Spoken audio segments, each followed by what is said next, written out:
Hello বন্ধুরা, কেমন আছো তোমরা সবাই? আশা করি সবাই খুব ভালো আছো। একটা বিয়ে বাড়ির অনুষ্ঠান ছিল, তো সেখানেই গেছিলাম, আমাদের একটা আত্মীয়রই বাড়ি। তো খুব সাজুগুজু করেই বেরিয়ে পড়েছিলাম সন্ধ্যের দিকে। তো এখানে মা স্টলে দাঁড়িয়ে গেছে, আর ওখানে সব বর বউ ফটো সেশন হচ্ছে। আর এখানে খাওয়া দাওয়া চলছে, ভাগ্নি ননদ আর বর মিলে পকোড়া। তো আমাকে দেয়নি ভাগ্নি, তো আমাকে নিজেই যেতে হলো স্টলের কাছে। তো দেখি কি কি খাবার আছে। তো এখানে শ্বশুরমশাই ছেলেকে নিয়ে ঘোরাঘুরি করছে, আমি চারিদিকটা একটু দেখে নিলাম। তারপরে দেখছি যে বউয়ের কাছে তো এন্ট্রি নেওয়াই যাচ্ছে না, তো আগে খেয়েই আসি, তারপরে বউয়ের সঙ্গে ছবি তোলা হবে। সম্পর্কে আমার মামি হচ্ছে।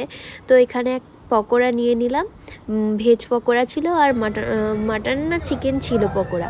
তো কফি ছিল, কফি খাইনি, এই গরমে আর কফি খেতে ইচ্ছে করলো না, তো ফুচকাটা খাবো আশা করি।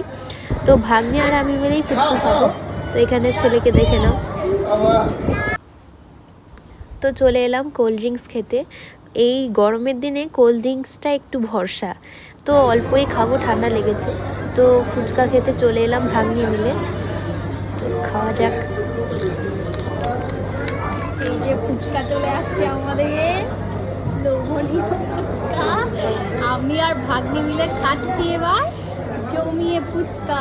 ফুচকাটা খুব টেস্টি ছিল না, তো মোটামুটি ছিল। তো চলে এলাম ডিনার সারতে।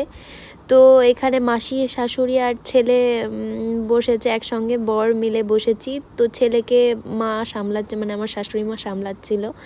ছেলেকে নিয়ে খাওয়া যায় না, তো ছেলেকে আগে খাইয়ে দিয়েছিলাম, তারপরে মানে ওর স্যারিলাক্স খাইয়েছিলাম। তো আমরা এখানে খাওয়া দাওয়া করলাম। খাওয়াতে ছিল এই যে খাওয়া দাওয়া হচ্ছে রাধা বল্লভী। তো তোমাদেরকে দেখিয়ে দিচ্ছি, আর বললাম না মুখে। তো মাটনটা খুব টেস্টি ছিল, আমি খেয়েছি খুবই ভালো করেই। তো মিষ্টি নিয়ে নিয়েছি, আর লাস্টে আইসক্রিম।